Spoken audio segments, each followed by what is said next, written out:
رب زدنی علما۔ اے اللہ تو ہمارے سینوں کو کھول دے، اے اللہ تو ہماری زبانوں کی گروں کو کھول دے۔ یا اللہ جو کچھ ہم سنیں اور جو کچھ ہم بیان کریں ہم اس پر عمل بھی کرنے والے ہوں، اور بہت کچھ تو جو کچھ ہم یہاں آ کے پروگرام کرتے ہیں، سنتے اور سناتے ہیں، وہ ایک ریویژن ہی ہوتی ہے، وہ ایک دہرائی ہوتی ہے، وہ ایک یاد دہانی ہوتی ہے، وہ ایک تذکیر ہوتی ہے۔ وہ خود ہمارے لیے بھی اپنے عمل کے جائزے کا مقام ہوتا ہے، اس لیے کہ ان میں سے بیشتر چیزیں ایسی ہوتی ہیں، بات کرنے کا پیرایا شاید مختلف ہوگا لیکن اصلاً وہ وہی سورسز ہیں جن سے کہ ہم سب رہنمائی حاصل کرتے رہتے ہیں، اور وہ ہم سب کے مشترک سورسز ہیں۔ قرآن پاک ہے، حدیث ہے، سیرت ہے، کچھ واقعات ہیں، کوئی اپنے تجربات بیچ میں کبھی انسان شامل کر دیتا ہے، لیکن اصلاً یہ یاد دہانی ہی ہے اور بیشتر چیزیں ہمیں معلوم ہی ہیں۔ اب میں ایک سوال آپ سے پہلے پوچھنا چاہوں گی کہ آپ میں سے 1 سالہ پرانی رکنیت یا ممبرشپ والے لوگ کون سے ہیں؟ 1 سالہ، اچھا، باقی تو پھر سینئر ہی ہوئے نا سارے۔ اچھا، سب سے سینئر والا کون؟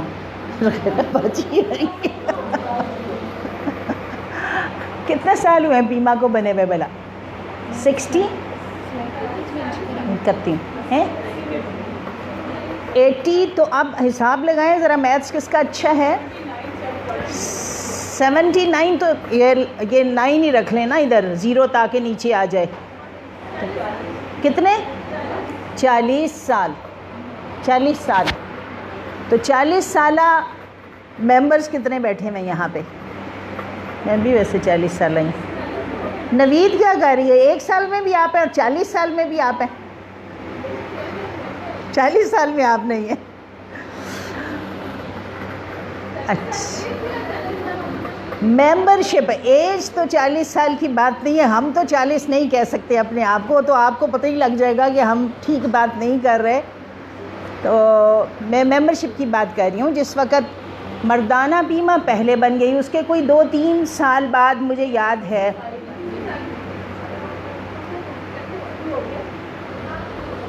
ہمارا، ساجدہ کو بھی یاد ہوگا، ساجدہ گنچا تھی، میں تھی، باجی آپ بھی میرے خیال ہوں گی، باجی شاکرہ اور ناصرہ تھیں، یاسمین حمید کے گھر بیٹھ کے ہم دستور لکھ رہے تھے، جو کہ پھر گنچا صاحب نے شاید لکھا تھا یا اس کو صحیح کیا تھا، کچھ اس طرح کی بات۔ خیر، عورتیں چلیں کوئی 1 قدم ہی پیچھے تھیں، آج میں تو کچھ بنے گا تو پتہ نہیں 2 قدم آگے ہی ہوئیں گی، ویسے اس وقت کوئی 2 قدم ہی ہم پیچھے تھے، زیادہ پیچھے نہیں تھے۔ خیر، اور کام کے لحاظ سے بھی جو مجھے بھی عنوان دیا ہے اور جو میں نے ابھی جتنی بات ہوئی ہے وہ سنی، اس حوالے سے بھی یہی ہے کہ ہمیں یہ آیت یہاں پہ جو میرے بھی پروگرام کا عنوان ہے دعوت دین ہی ہے کہ ہم نے کیسے دعوت دینی ہے، اہمیت اور فرضیت اور اس کی فضیلت کیا ہے، اور اس کے ساتھ جو بنیادی آیت ہے یا جس پر انحصار کرتے ہوئے جو ہم نے ایک سینٹرل پیغام رکھا ہے، وَمَنْ أَحْسَنُ قَوْلًا مِّمَّنْ دَعَا إِلَى اللَّهِ، اور کس سے اچھی ہے اس کی بات، کس سے پیاری ہے اس کی بات، ممن دعا الی اللہ، جس نے پکارا، جس نے بلایا، جس نے آواز دی اللہ کی طرف، وعمل صالحا، اور جو خود نیک عمل کرنے والا ہے یا جس نے کیا عمل نیک، وقال اننی من المسلمین، اور کہا اس نے یہ کہ میں ہوں اللہ کے فرما برداروں میں سے۔ یہ سورۃ حامیم سجدہ کی 33 نمبر آیت ہے، یہاں پہ 32 نمبر میرا خیال ہے غلطی سے لکھا گیا۔ آگے بھی بہت ساری آیات کے حوالے ہیں، وہ میں آپ کے ساتھ اس پریزنٹیشن کو جب گزارتی ہوں تو آپ انشاءاللہ ان کو دیکھ لیں گے۔ اس پریزنٹیشن سے پہلے میں یہ آپ سے تھوڑی سی بات ہی کرنا چاہ رہی تھی، اور یہ نبی صلی اللہ علیہ وآلہ وسلم کا طریقہ دعوت اور لوگوں کو اپنے ساتھ ملانا یا ملا کے چلنا وہ کیا تھا، وہ بھی ایک آئینہ ہے ہم سب کے لیے کہ ہم دیکھیں کہ ہم اللہ کی طرف جو لوگوں کو بلاتے ہیں، دعوت اسی بات کی ہے، دعوت اس بات کی نہیں ہے کہ کوثر سے آپ کی دوستی ہو جائے، دعوت شاید اس بات کی بھی نہیں ہے کہ اس تنظیم سے ضروری آپ منسلک ہو جائیں، سیکنڈریلی تو وہ مطلوب ہے کیونکہ وہ خود ذریعہ بنے گا اس اللہ کی طرف بڑھنے کا، اللہ سے دوستی کا، اللہ سے جڑنے کا، اس لیے وہ ذریعہ ہے تو مطلوب ہے، لیکن پرائمریلی جو ہے وہ ہمارا ہدف یہی ہے، ہمارا مقصد یہی ہے کہ ہم اللہ کی طرف بلانے والے ہوں، اللہ سے جوڑنے والے ہوں، اللہ کا جو نظام اس نے ہمارے لیے پسند کیا ہے ہم اس پر لوگوں کو راضی کرنے والے ہوں کہ اسی نظام میں ہمیں اپنی زندگی گزارنی ہے۔ تو نبی صلی اللہ علیہ وآلہ وسلم کا جو طریقہ تھا اس میں بہت ساری ایسی پیاری پیاری باتیں تھیں، بہت سارے ایسے ہمارے لیے مثالیں تھیں جن کو ہم بہت سوں کو خیال رکھتے ہیں مگر جن کا نہیں رکھتے ان کا اس طرح سے رکھنے والے ہوں۔ میں بس جلدی سے اس کے اوپر سے گزروں گی۔ اس میں نبی صلی اللہ علیہ وآلہ وسلم کا جو طریقہ ایک کتابی شکل میں ہی مرتب ہوا تھا، وہاں سے ہی میں نے یہ چیزیں اٹھائی ہیں کہ لوگوں کو ان کے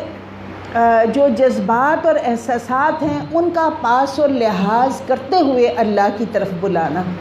اس دعوت کی طرف بلانا،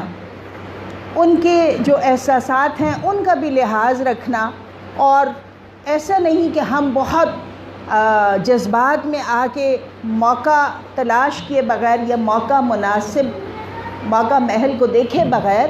کوئی بات کر دیں۔ نبی صلی اللہ علیہ وآلہ وسلم کا طریقہ بھی یہ تھا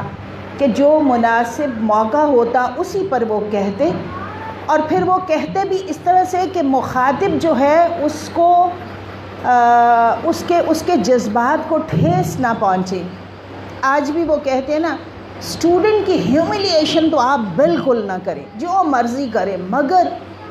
اسٹوڈنٹ کو اگر ہیوملیٹ کر دیتے ہیں ایک دفعہ آپ تو وہ اوفینڈ ہو جاتا ہے۔ پتہ نہیں آپ کے ساتھ بھی کبھی ایسا ہوا کہ نہیں ہوا، لیکن مجھے لگتا ہے یہ بڑی سخت چوٹ لگتی ہے، انسانی نفسیات ہے یا کیا ہے۔ مجھے یاد ہے ایک پروگرام میں ہی ہم بیٹھے ہوئے تھے تو کسی نے برقعے کا ایسے ذرا مذاق اڑایا، میرا اس کے بعد اس محفل میں جانے کو دل نہیں چاہا، حالانکہ مطلب ریزنیبل لوگ تھے، ایسا نہیں تھا۔ تو انسانی نفسیات اور ان کی باریکیاں اور مواقع کے لحاظ کیے بغیر اگر بات کی جاتی ہے تو وہ فرد کو ہم سے قریب تو کیا بہت دور بسا اوقات کرنے کا باعث بنتی ہے۔ اور عام زندگی میں دعوت، ہر وقت دعوت، یہ اب درس و تدریس کے ہمارے سلسلے کے ضرور کوئی ایک سلسلہ ہوگا، اس میں ہم کمرے میں بیٹھیں گے اور ایک درس دے گا، یا یہ کہ کوئی مدرسہ ہوگا اس میں ہم داخلہ لیں گے، یا کوئی ڈیفائنڈ کورس ہوگا کریڈٹ آورز والا اور اس کی ایک ڈگری اور سرٹیفکیٹ ہوگا، تبھی ہم دین سیکھیں گے اور اس پر عمل کریں گے۔ جب ہم نبی صلی اللہ علیہ وآلہ وسلم کا دور دیکھتے ہیں تو وہاں تو ہمیں ایسا کچھ بھی نظر نہیں آتا، تو سارا وقت دعوت ہے، چلتے پھرتے دعوت ہے، دن رات دعوت ہے، گھر میں بھی دعوت ہے تو بازار میں بھی دعوت ہے، تو مسجد میں بھی دعوت ہے، تو جنگ میں بھی دعوت ہے، تو قیدیوں کے ساتھ ہیں تو تب بھی دعوت ہے، اور ہر موقع کو استعمال بھی کرنا، اور ہر موقع کے جس کو کہتے ہیں نا ویجیلنٹ اور چوکنا رہنا کہ اس وقت کون سی بات جو ہے وہ اثر انگیز ہو سکتی ہے۔ بہت سارے واقعات اس میں کہ وہ قیدی آتے ہیں تو ان میں ایک عورت ہے اور وہ بچے کو پکڑتی ہے اور سینے سے چمٹا لیتی ہے، اور تو نبی صلی اللہ علیہ وآلہ وسلم اس وقت وہ سوال کرتے ہیں، آپ سب کو معلوم ہی ہے یہ کہ کیا یہ عورت اپنے بچے کو آگ میں ڈال سکتی ہے؟ لوگوں نے کہا سوال ہی نہیں پیدا ہوتا، کہاں سے ڈالے گی، یہ تو اس کی محبت میں مری جا رہی ہے۔ تو پھر کہا کہ رب کا معاملہ بھی ایسے ہی ہے، وہ 70 ماؤں سے بڑھ کر پیار کرنے والا ہے، تم کیسے سوچ سکتے ہو کہ وہ اپنے بندوں کو یوں آگ میں ڈال دے گا۔ اور اللہ تعالیٰ کا معاملہ تو ویسے بھی ایسا ہی ہے نا، جو مجھے حضرت ابراہیم کا جو ہے جس وقت انہوں نے دعا کی اللہ تعالیٰ سے، اپنے والد کے لیے دعا کی تو اللہ تعالیٰ نے منع کر دیا، تو پھر جب دعا کی کہ مکہ میں لوگوں کو آباد کرو جو تیرے نافرمان ہیں، ان کو تو رزق دینا جو تیرے فرما بردار ہیں، اور جو تیرے فرما بردار نہیں ہے یا اللہ ان کو رزق نہ دینا، مفہوم آیت کا ہی۔ تو اللہ تعالیٰ نے کہا کہ نہیں، دنیا کا رزق تو میں سبھی کو دوں گا، آخرت کا رزق جو ہے وہ صرف ان کے لیے جو میرے فرما بردار ہیں۔ تو وہ جیسے میں سوچ رہی ماں ہوتی ہے نا، آج کل تو آپ ساریوں کو بھی پریکٹس ہی ہے اور پتہ ہی ہے کہ بچے ماں کے پاس، ساسوں کے پاس یا ماں کے پاس چھوڑ کے جاتے ہیں، آتے ہیں تو وہ ایسی تھکی آ رہی ہوتی کہ لو پکڑو اب تو سنبھالو اپنا بچہ، اور اگر ماں سارا دن سنبھال کے ایک دفعہ ڈانٹ دے یا مار دے تو بڑی سخت تکلیف ہوتی ہے کہ مارا کیوں ہے، تو ڈانٹا کیوں ہے، رکھتی ڈانٹا کس لیے۔ حتیٰ کہ باپ بیچارہ بھی ڈانٹ دے تو ماں ایسی ہمدردی اس کی پھوٹ پڑتی ہے کہ اس کو برا لگتا ہے، لو جی یہ تو خام خواہ ہی ڈانٹتے رہتے ہیں۔ تو اللہ تعالیٰ کا بھی فوراً کہا کہ یہ سارے ہی میرے بندے ہیں اور یہ سارے ہی مجھے پیارے ہیں، ان میں سے کسی کے ساتھ تم کچھ ایسا سلوک نہیں کرنا، بس ٹھیک ہے دیکھ بھال تو تم ان کی کرو گے، دعوت تو تم ان تک پہنچاؤ گے، میری طرف تو تم ان کو بلاؤ گے، لیکن یہ نہیں کہ تم اب بالکل وہ جو حضرت ابراہیم ادم کا بھی واقعہ ہے کہ وہ کھانے پہ بٹھاتے تھے، کسی ایک بندے کو ہمیشہ بلاتے تھے نا کھانا کھلانے کے لیے، ایک دفعہ کوئی نہیں ملا، کافی دن گزر گئے تو پھر ایک بندہ نظر آیا، اس کو بلایا اور بٹھایا، اور اس نے بسم اللہ نہیں پڑھی تو بڑے سخت دل گرویدہ ہوئے، پوچھا کہ آپ نے کھانا کھانے لگے اور بسم اللہ نہیں پڑھی؟ انہوں نے کہا میں تو پارسی ہوں، میں تو نہیں پڑھتا، اٹھا دیا، اچھا جائیں میں آپ کی میزبانی نہیں کرتا۔ تو آواز آئی ابراہیم 100 سالہ بوڑھا ہے، 100 سالوں سے میں اس کو کھانا دے رہا ہوں اور تجھے آج دینا پڑا تو تجھ کو بڑی پریشانی ہوگی، یہ میرا بندہ ہے۔ یعنی اللہ تعالیٰ کو اپنے بندوں کے ساتھ کوئی ایسا رویہ جو ہے وہ اچھا نہیں لگتا، ان کی تکریم کے ساتھ، ان کی عزت کے ساتھ، ان کی محبت کے ساتھ ان کو رب کی طرف بلانا ہے اور اس کے دین کی طرف دعوت دینی ہے، اس کے ساتھ اس کا تعلق جوڑنا ہے۔ اچھا، پھر تحسین اور ہمت افزائی جو ہے یہ بھی بہت بڑی بات تھی نا، اور بہت اس کے اندر بھی سبق ہے کہ ہم بسا اوقات اس کا اتنا اہتمام نہیں کرتے، لیکن نبی صلی اللہ علیہ وآلہ غزوہ تبوک میں مال کے ڈھیر لگے ہوئے، ایک مٹھی چھوہارے آتے ہیں اور ان کو اوپر پھیلا دیا جاتا ہے۔ اب وہ لوگ تو اس کو آتے ہوئے باتیں کر رہے تھے، لیں جی تبوک فتح ہونے جا رہا ہے، روم فتح ہونے جا رہا ہے،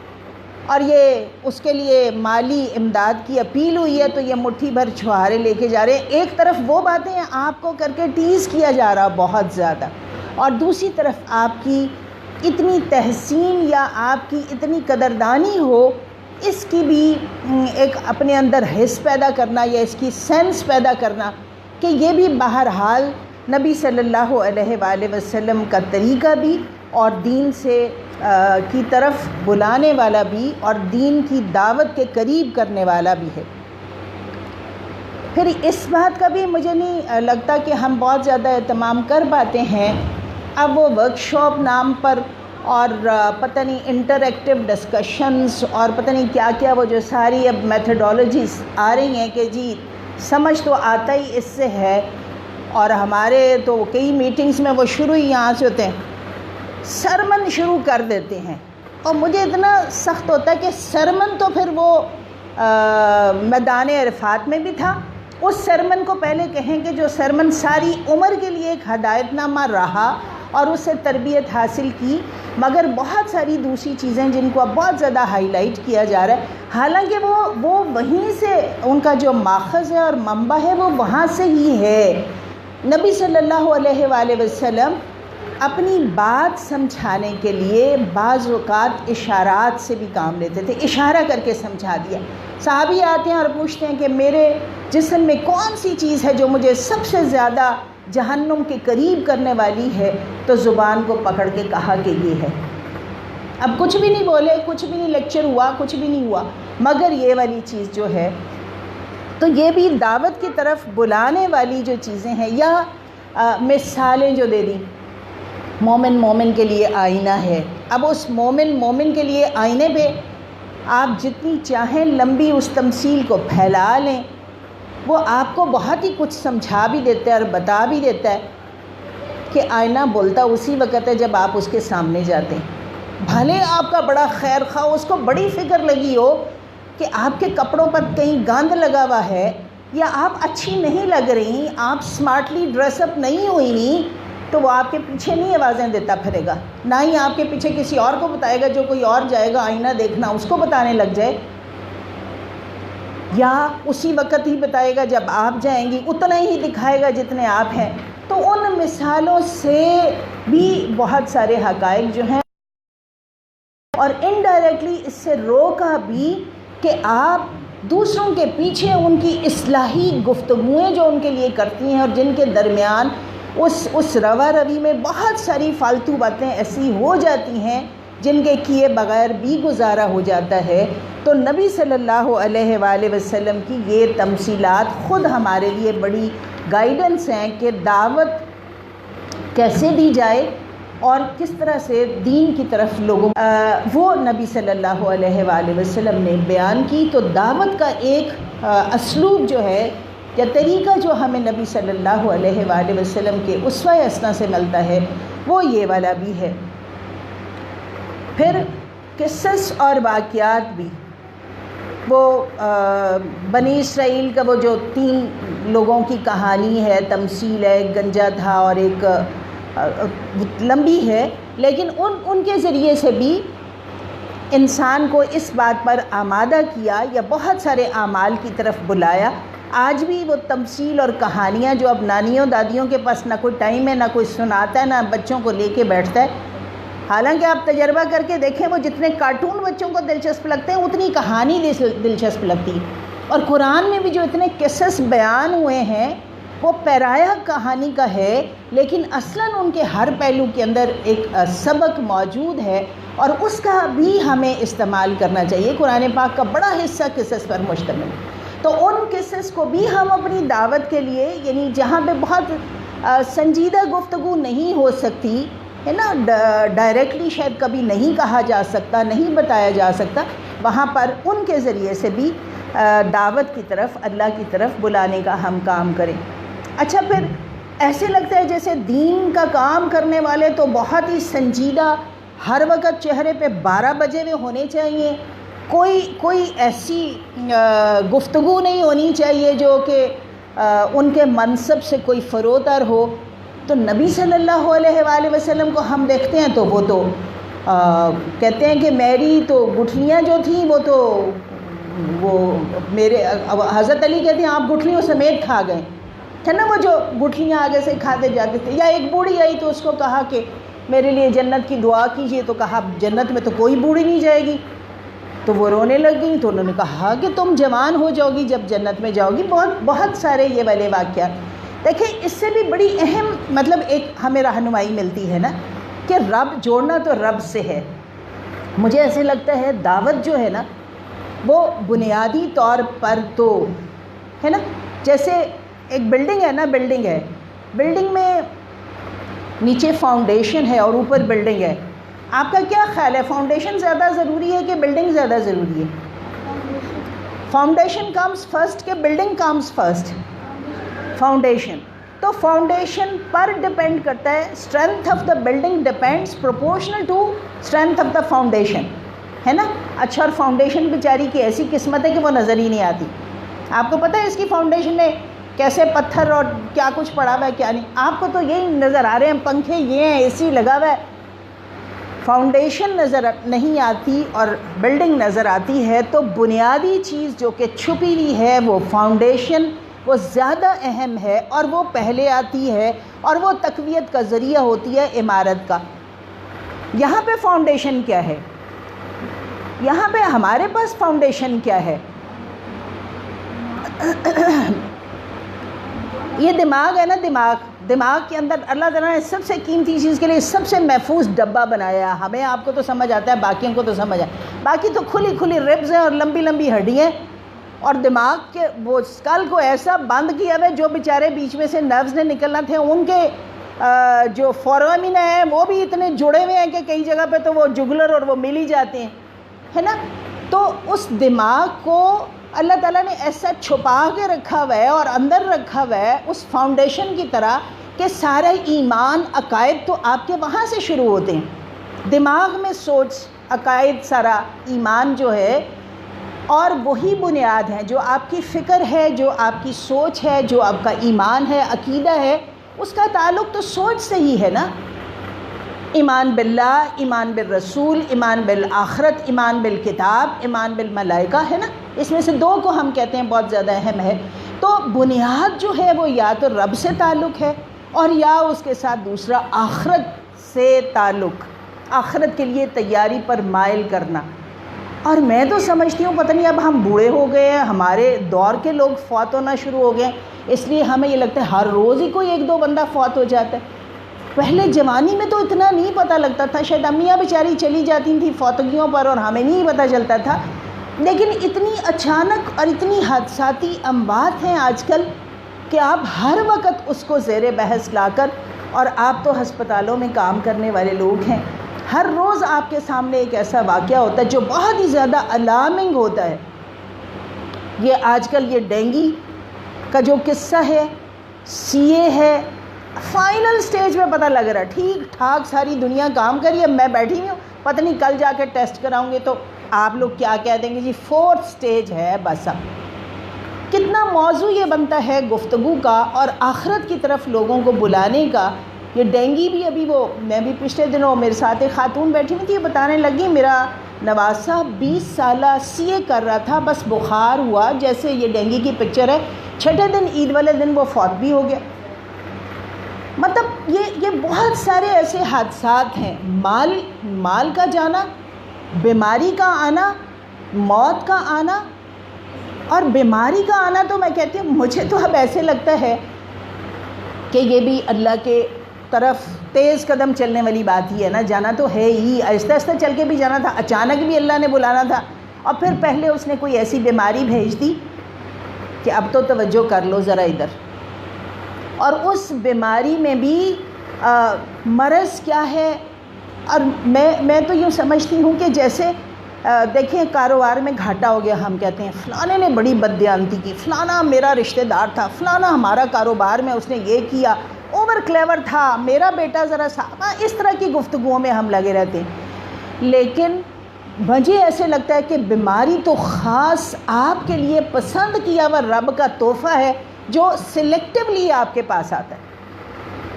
اس میں تو کسی کا کوئی ہاتھ نہیں ہوتا، کوئی اور تو آپ کے لیے بیماری نہیں چن سکتا، نہ آپ خود کوئی پسند کر سکتے ہیں کہ اللہ میاں یہ والی بیماری مجھے دے دیجئے. آپ نے پسند کی تو وہ پھر روتے ہوئے کہیں گے اللہ جی جو آپ نے دی تھی وہی اچھی ہے، وہی ہمیں دے دیجئے، ہم اس کے ساتھ ہی جئیں گے. اور اس میں بس اتنی ہی بات ہے کہ رب کی رضا کے ساتھ راضی رہنا، جو بھی اس نے حالات ہمارے لیے بنائے. اور وہ جو ہے نا ایک دوسرے کے پاس بیٹھا کریں، کبھی سنا کرے، کبھی مجھے لگتا ہے اس میں بھی بڑا رب کے قریب اور رب کی طرف بلانے کے مواقع بھی ہیں اور ذریعہ بھی ہے. آپ دیکھیں ہر شخص کسی نہ کسی آزمائش میں جو رب نے اس کو اپنے ساتھ جوڑنے کے لیے ہی ترتیب دی ہوئی ہے اس کے اندر مبتلا ہے. کوئی آپ کو ملے گا جو اس وقت فری ہو یا اس کی کوئی آزمائش نہ ہو. ہر بندہ ایسے ہی ہے کہ کسی نہ کسی آزمائش میں ہے. اور لیکن یہ بھی اللہ کا احسان ہے کہ اس نے ہم ساروں کو ایک ہی وقت میں ایک ہی جیسی آزمائش میں نہیں ڈال دیا. یہ بھی تو کر سکتا تھا نا، یہ بھی تو کر سکتا تھا نا. یہ زلزلہ جب آیا کشمیر میں اور یہ جو ہے اپنی اس وقت فون جب میرا خیال ہے صبح 8 بجے کے قریبی درس ہی ہم کر رہے تھے تو اس نے فون کیا کہ باجی ڈاکٹر صاحب کہہ رہے ہیں، ڈاکٹر اقبال صاحب کہ اگر اب کوئی آتا ہے ہماری مدد کے لیے تو آ جائے، اس کے بعد نہ کوئی آئے، اس لیے کہ وہ ایک دم اتنا بڑا حادثہ اور وہ سبھی اس میں گئے تھے. مجھے یاد ہے بیگم واصل ہوتی تھیں لاہور، تو ان کے 2 بیٹے تھے. ایک بیٹا شاید جیل چلا گیا، وہ جمعیت کی کوئی بچوں کی آپس کی کچھ ہوا. تو یہ ہم چھوٹے چھوٹے تھے تب، میڈیکل کالج میں پڑھتے تھے، بڑے جذباتی تھے، تبلیغ بھی بڑی کرنی آ گئی ہوئی تھی. تو وہ ہم نے کہا شکر کریں کوئی چوری کے الزام میں تو نہیں گیا نا. تو وہ خالہ جان کہنے لگی ہاں جب تمہارا جائے گا نا پھر پوچھوں گی. تو میں نے کہا خالہ جان دیکھیں ٹھیک ہے جب میرا جائے گا نا تو مجھے بھی کوئی تسلی دینے کے لیے آ جائے گا. یہ بھی شکر ہے کہ ابھی میں تو فارغ ہوں آپ کو تسلی دینے کے لیے. تو یہ بھی اللہ کا احسان ہے کہ ہم سب پہ ایک ہی دم بھی تو وہ افتاد آ سکتی ہے, وہ آزمائش آ سکتی ہے. تو میں بات یہ کر رہی تھی کہ رب کی طرف بلانے کے لیے اس آخرت سے جوڑنا بنیاد یہ ہے, اس لیے کہ اصل فاؤنڈیشن یا بنیادی چیز جو یہ ہے اس کے بعد ہی وہ اعمال آتے ہیں, یا جیسے ہمارے پھر وہ مسلز اور بونز اور وہ ان سے ایکشنز ہوتے ہیں, اور پھر اس کے بعد ان اعمال کی جو ترتیب جیسے کہ یہ سارے بتا رہے تھے ابھی, عبادات اور پھر باقی سارے ہمارے معاملات, گھر کے معاملات اور مریضوں کے ساتھ معاملات اور مریضوں کے ایک تدریج رکھی. اور ہمارے لیے بھی یہ ہے کہ جو بنیادی چیزیں ہیں ان پر ہم زیادہ توجہ دیں, اور جو سیکنڈری امپورٹنس کی اور جو ٹرشری امپورٹنس کی ہیں ان کو اسی درجے پر رکھیں. مگر اس کے لیے بھی پھر پرائیورٹیز سیٹ کیسے کریں, پہلے کیا ہے اور بعد میں کیا ہے, اس میں بھی آپ کو اگر علم نہیں ہے تو پھر وہ بھی مشکل ہے, وہ بھی نہیں ہو سکے گا. اور پھر یہ والی بھی بات ایک بڑی پیاری مجھے لگی کہ امید دلانا, رجائت پسندی اور مایوسی سے بچانا. آج کل ڈاکٹرز کے لیے یہ بھی بڑا اہم مسئلہ ہوتا ہے. اب ان کو بتانا بھی ہے کہ آپ ٹرمینل فیز میں ہیں, لیکن ان کو بتانا اس طرح سے ہے کہ وہ بہت دل گرفتہ نہ ہو جائیں, ان کے رشتہ دار اس طرح ایک دم ڈپریشن میں نہ چلے جائیں, یا مریض جو ہے اس کا اللہ سے کس طرح سے رابطہ اور واسطہ تعلق اس وقت جوڑا جائے, اور رشتہ داروں کو کس طرح ایک مثبت سوچ پہ رکھا جائے. یہ بھی بڑی اہم بات ہے. اور ہر طرح کے حالات میں ایک امید قائم رکھنا اور قائم رکھوانا یہ بھی بڑی اہم بات ہے. اور مجھے تو وہ والا بہت ہی پیارا لگتا ہے, آیت ہی ہے, نعرہ بھی جو ہے جال حق و وضاحق الباطل ان الباطل کان زہوقا. اور تشریح میں وہاں پہ جو لکھتے ہیں وہ کہتے ہیں کہ اس وقت یہ کسی دیوانے کی بڑ معلوم ہوتی تھی کہ ہجرت کر رہے ہیں. سورۃ یوسف آخری مکی دور کی آیت ہے یہ کہ ہجرت کر رہے ہیں اور چھپ چھپا کے جا رہے ہیں, اور قتل کے پورا پلان ہے, اور ایسے ڈرے ہوئے ہیں, 2-4 بندے ہی رہ گئے ہیں, وہ بھی راتوں رات اور اوپر سے نعرہ کیا لگا رہے ہیں جی ہم روم کو بھی فتح کریں گے اور ایران کو بھی کر لیں گے اور اس کو بھی کر لیں گے. لیکن یقین تھا کہ ایسا ہوگا, اور وہ ایک توقع اور ایک امید اور ایک عزم تھا کہ انشاءاللہ ہم نے ایسا کرنا ہے. تو اس سٹیج پر بھی آپ کس طرح سے مریض تک یہ بات پہنچائیں گے اور کس پیرائے میں ان سے یہ بات کریں گے, یہ بھی اہم چیز ہے. اچھا ایک بات مجھے اور بڑی اہم لگی کہ نبی صلی اللہ علیہ وآلہ وسلم کا عوامی رابطہ بہت تھا. آپ کا بھی عوامی رابطہ بہت ہے, لیکن ایک عوامی رابطہ میں نے ایک ایکٹیویٹی بھی پلان کی ہوئی تھی کہ میں آپ سے کرواؤں گی, اور اس میں یہی تھا, میں پوچھنا چاہ رہی تھی کہ آپ کو کس بات نے مطلب دائی کی جس نے آپ کو دین کی طرف بلایا یا دعوت کی طرف بلایا, آپ کو کون سی بات سب سے اچھی لگی تھی, کون سا طریقے دعوت آپ کو سب سے زیادہ اچھا لگا تھا. یعنی میں سوچوں کہ میں جب دین کی طرف آئی تو جس نے مجھے کہا یا میری توجہ دلائی اس کی کون سی بات مجھے بہت اچھی لگی تھی, یا اسی طرح سے مجھے دینداروں سے دور کرنے میں دینداروں کی کون سی غلطی, کون سی چیز نے بہت زیادہ پارٹ پلے کیا. تو اس رابطے میں پتہ نہیں اب موقع نہیں ہے, مگر مجھے ایسے لگتا ہے کہ اگر آپ بیزار بیٹھے ہوئے ہوں اور ایک آ گیا مریض, 2 بجنے والے ہیں, مصیبت, اچھا لائیں بتائیں بی بی جلدی کریں نا, بس بات ختم, آ گئی سمجھ لے نسخہ لے جائیں. ایک کیریکٹر یہ ہے, اور 2 بجے کے بعد اور 1 سے لے کر 2 بجے یہ والی فیز بن جاتی ہے, اور صبح کے وقت اچھا جی ٹھیک ہے آئیں, ٹھیک ہے اچھا لاؤ اب تو چائے کا وقفہ ہونے لگا ہے، اب میں ذرا چائے پی لوں تو پھر سنتی ہوں بات۔ اور ایک بہت ہی اچھا لگتا ہے اگر جائیں تو ڈاکٹر صاحب عزت سے کہیں اچھا ہاں جی بتائیے کیا بات ہے، جی کیا کہتے ہیں، یہ بھی ایک انداز ہے۔ اور اپنی طرف سے ہم کوئی برا نہیں کر لیں، ہم تو اتنے مرے کھپے میں، اتنے تھکے ہوئے، رات بھی میں جاگی رہی، میرا بچہ بیمار تھا، میرے میاں کو بھی غصہ چڑھا، 100 کہانیاں میرے پاس اپنے اس سٹائل اور ایکشن کے لیے، لیکن مریض کو نہیں آپ کی کوئی بھی کہانیاں پتہ۔ تو بہت زیادہ جو چیزیں اثر کرتی ہیں، مجھے یہ سمجھ نہیں آتی ہوتی تھی کہ اخلاق جو ہے یہ کیوں میزان عمل میں سب سے بھاری نیکی ہوگی، اور مسکرانا بھی صدقہ ہے، اور اچھے فیشیل امپریشنز کے ساتھ کسی کو ویلکم کرنا اور کسی کو ریسیو کرنا، اور یہ چیزیں مجھے لگتا ہے کہ بہت زیادہ میٹر کرتی ہیں۔ اخلاص تو اس جو مربی ہے دعوت دینے والا، اس کا اخلاص فَلَعَلَّكَ بَاخِعٌ نَفْسَكَ عَلَىٰ آثَارِهِمْ إِن لَّمْ يُؤْمِنُوا بِهَٰذَا الْحَدِيثِ آسَفًا۔ اللہ تعالیٰ کو تسلی دینے پڑے کہ کیوں اپنی جان ہلکان کر رہے ہو، بس تمہارا کام تو دعوت پہنچانا ہے۔ ایسی فیض آئے،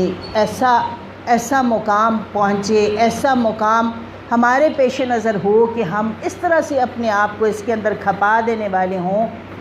اور علم کے حصول کی طرف توجہ کروانے والے ہوں، اور صبر اور تحمل کے ساتھ دعوت کو پیش کرنے والے ہوں۔ اس میں صبر اور تحمل میں بھی وہ روزہ توڑ دیا اور آ گئے اور کہا جی کیا کرتا، وہ بیوی تھی بس نہیں صبر کر سکا،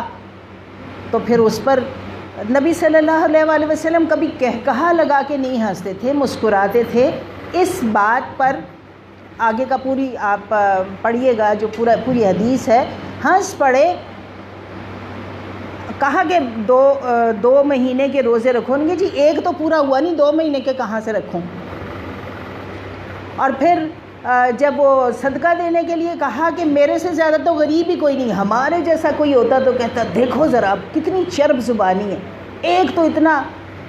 روزہ توڑ کے آ گیا، اوپر سے کہتا ہے کہ اب 2 مہینوں کے کہاں سے رکھوں گا، اب تیسرا کہتا ہے تو میں صدقہ کیوں کسی کو دوں، یہ تو میں گھر ہی لے کے جاؤں گا۔ اور اس میں ہے کہ ہنس پڑے اور پچھلے دانت نظر آ گئے۔ یہ کہتی ہوں یہ صبر کا کمال نہیں ہے، اور کہا اچھا جاؤ اپنے گھر ہی لے جاؤ۔ اور حسن کردار بھی، وہ جو نمونہ آپ ہوں، اور کس طرح سے آپ نے چیزوں کو لے کر چلنا ہے، اور کس طرح سے آپ نے لوگوں کو ساتھ لینا ہے۔ اور اس میں بھی مجھے ایک تو لگ رہی تھی اللہ کی طرف بلانے کی بات، اور دوسری پیما میں شمولیت کی بات۔ مجھے ابھی اس عمر میں جا کے یہ والی بات سمجھ آئی ہے کہ کسی بھی جو ترتیب یہاں پہ بھی لٹریچر میں بھی بہت جگہ ملتی ہے کہ پہلا تو یہ ہے تعمیر افکار اور تطہیر افکار، اور دوسرا سٹیپ جو ہے وہ لوگوں کو، صالح لوگوں کو تلاش کرنا، اور پھر ان کی تنظیم، یعنی ان کو نظم میں پرو لینا، جوڑ لینا، اور اس کے بعد پھر ان کی تربیت کرنا، اور اس کے بعد پھر سارے معاشرے میں ان کے ذریعے سے اصلاح کا کام، اور پھر حکومت کی اصلاح۔ اب ہمارا طریقہ شروع سے یہی رہا، اور ابھی بھی ہم اسی پر ہیں کہ پہلے ہم 100% تربیت کریں گے تو پھر ہم تنظیم میں لے کے آئیں گے، پھر ہم ممبر بنائیں گے۔ اور اس کے لیے ہماری تو نظر بھی بڑی اس وقت باریک بین ہو جاتی ہے، اپنے تو بہت سارے عیب ہمیں نظر نہیں آتے، لیکن وہ اس وقت اس نے کہا لگایا تھا ایک دفعہ، اور اس کا دوپٹہ سرکا ہوا تھا ایک دفعہ، لہٰذا اس کو تو شامل نہیں ہونا چاہیے۔ اور یہ مجھے یاد ہے ایک ڈاکٹر صاحب ہیں ہمارے، میں نام نہیں اب لیتی، ویسے وہ بھی کلین شیو ہی ہیں، تو وہ ان کو جب پیما کا ممبر بنائے تو میں نے اپنے میاں سے کہا، ہم تو خیر بڑے متقی تھے نا اس وقت بھی تھے، پتہ نہیں اب، تو میں نے ان سے کہا لے ہو آپ لوگ کیا کرتے ہیں، مردوں کو تو بالکل پتہ نہیں چلتا، ہر بندے کو اٹھا کے ممبر بنا لیتے ہیں، تو وہ ڈاکٹر صاحب کو دیکھیں تو صحیح، وہ تو نہ، تو میرے میاں کے لیے بڑا بیبا ہے، اگر اس کو چھوڑ دیا تو ادھر ادھر ہو جائے گا، یہ بڑا اچھا ہے۔ اور وہ واقعی بیچارے ابھی تک میرے خیال ہے کوئی 60 کے نہیں تو 55 سال کے تو ہوئے ہوئے ہیں، وہ بہت سارا کام کر رہے ہیں اور ساتھی ہیں، یا وہ ان کا یاد آتا ہے میاں طفیل محمد صاحب جب جماعت اسلامی کی تشکیل ہوئی تو وہ آ گئے، وہ تو ایسے ہی تھا نا، نفیر عام تھی اور لوگ آ گئے، اور وہیں پہ یہ ہوا کہ اب ہم جماعت میں شامل ہونے کے لیے کلمہ پڑھتے ہیں، اور انہوں نے جب کلمہ پڑھنے کے لیے کھڑے ہوئے تو وہ تو وہاں بڑے جید علماء تھے، اس پہلی جو تاسیسی اجلاس تھا اس میں انہوں نے کہا لو جی یہ پینٹ سوٹ پہنے ہوئے اور داڑھی مونچھ کے بغیر اور یہ اب کلمہ پڑھنے کھڑا ہو گیا،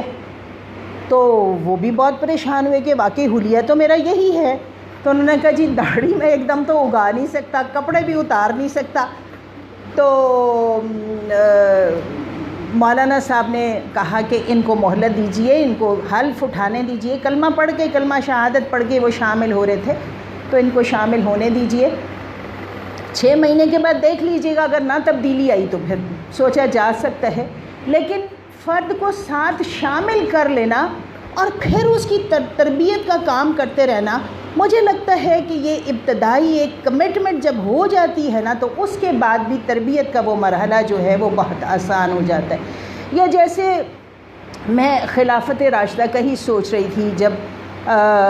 جس وقت نصرت آ گئی اور فوج در فوج لوگ جو ہیں وہ آ کے شامل ہونا شروع ہو گئے، قبائل کے قبائل آتے تھے اور آ کے جی ان کا ایک سردار کلمہ پڑھ کے چلا جاتا تھا اور جا کے باقیوں کو بھی کلمہ پڑھا لیتا تھا، سارا قبیلہ تو آتا بھی نہیں تھا بسا اوقات، لیکن ان میں سے کسی کو روکا نہیں ہے کہ تمہیں تو نہ ابھی دین کا پتہ ہے، نہ نماز کا پتہ ہے، نہ طہارت کا پتہ ہے، سب کو قبول اسلام سب کا قبول کیا اور ان کو اسلام کے اندر شامل کر لیا۔ حالانکہ پھر فوراً ہی جس وقت نبی صلی اللہ علیہ وآلہ وسلم کا وصال ہوتا ہے تو منکرین زکوٰۃ کھڑے ہو جاتے ہیں، انہی مسلمانوں میں سے مسلمہ کذاب اور وہ سارے کہ نہیں جی ہمیں بھی نبی بنایا گیا ہے، تو ہم بھی نبوت کے دعوے دار بھی شروع ہو جاتے ہیں۔ تو ان کا ہی میاں طفیل محمد صاحب کا یہ ایک پروگرام تھا، ہم بہت ہی تب اسٹوڈنٹ ہی تھے، تو اس میں بڑی ہم یہ بات کرتے تھے کہ جی توازن نہیں رہتا، دعوت اگر اوپن کر دیں تو لوگ اس طرح کے آ جاتے ہیں اور مسئلے مسائل بہت ہوتے ہیں۔ تو انہوں نے کہا کہ اسی کی مثال دی، انہوں نے کہا کہ مرکزہ سینٹر جو ہے نا وہ کمیٹڈ لوگوں سے اور عالم اور باعمل لوگوں کا ہو، یعنی مرکزہ اگر مضبوط ہے تو آنے والے لوگ جو ہیں ان کو یا جو بھی کوئی خرابی ہوتی ہے یا فتنہ پیدا ہوتا ہے تو اس کو وہ مرکزہ سنبھال لیتا ہے۔ آنے والوں کو آپ نہ روکیں، ان کو آنے دیں، ان کی تربیت کریں، لیکن اگر کوئی خرابی پیدا ہوتی ہے تو آپ کا سینٹرل کور ٹیم جو ہے اس کو مضبوط ہونا چاہیے۔ تو ممبرز تو آتے جائیں، ان کی تربیت ہوتی جائے، لیکن جو ہمارے نظام کو لے کر چلنے والے لوگ ہیں وہ کمیٹڈ، وہ باعمل، ان کا بہتر معیار، ممبر ایگزیکٹو ممبر جیسے ہمارے وہاں پہ متفق یا رکن کی اصطلاح ہے یا کوئی اور بھی ہو جائے، لیکن ایک اصول کی بات میں یہ کہہ رہی ہوں کہ میں نے دیکھا کہ جو لوگ جب شامل ہو جاتے ہیں تو پھر ان کا سلسلہ چلتا رہتا ہے۔ اب یہ تبلیغی جماعت میں بھی وہ جاتے ہی پہلے دن وہ مسجد میں جو آتا ہے آپ چلے کا وعدہ کریں، کچھ کسی کو پتہ نہیں ہوتا کیا ہے تبلیغی جماعت، کیا ہے چلہ، کہاں جانا ہے، کیا ہونا ہے، مگر وہ چلے کا وعدہ لے کے اٹھتے ہیں اور لوگوں کو پھر اس چلے کے بعد بس چل ہو جاتی ہے، وہ پھر بیعت بھی ہو جاتی ہے، پھر فضائل اعمال بھی شروع ہو جاتی ہے اور پھر ساری عمر وہی چلتا رہتا ہے۔ ایسے ہی میں مدارس کا بھی یہ سوچ رہی تھی کہ ایک دفعہ مدرسے میں داخل ہو جاتے ہیں، وہ درس نظامی 4 سالہ اور 5 سالہ، اور یہ جمعیت علماء اسلام کا وہ جو نفری ہے، مطلب وہ لوگ بہت زیادہ پھر اپنی اس کاز کے ساتھ کمٹ ہو جاتے ہیں۔ تو اسی طرح سے جب کوئی کسی آرگنائزیشن یا کسی نظم کے ساتھ منسلک ہو جاتا ہے تو جمعیت کا بھی اس کا بھی پیما کا بھی میں سمجھتی ہوں کہ ہمیں لوگوں کو شامل کر کے ان کے سامنے اپنی دعوت کو، اپنے کام کو پیش کر کے اور ان کو اپنے ساتھ شامل کرنا اور پھر تربیت کا ایک اچھا نظام بنانا اور اس نظام کے ذریعے سے ان کو گریجولی اللہ تعالیٰ کے قریب اور قریب کرتے جانا، اس سے مجھے لگتا ہے کہ انشاءاللہ تعالیٰ جو ہے یہ فائدہ بھی ہوگا اور ہماری دعوت کی توسیع بھی ہوگی، اور اصلاً جو اللہ کی طرف بلانے کی بات ہے اور اس نظام کی ساری خوبیاں سمجھانے کی بات ہے اور اس کام پہ عمل لگانے کی جو بات ہے وہ بھی اس کے ساتھ ساتھ ہوتا رہے گا۔ وآخر الدعوانا ان الحمد للہ رب العالمین۔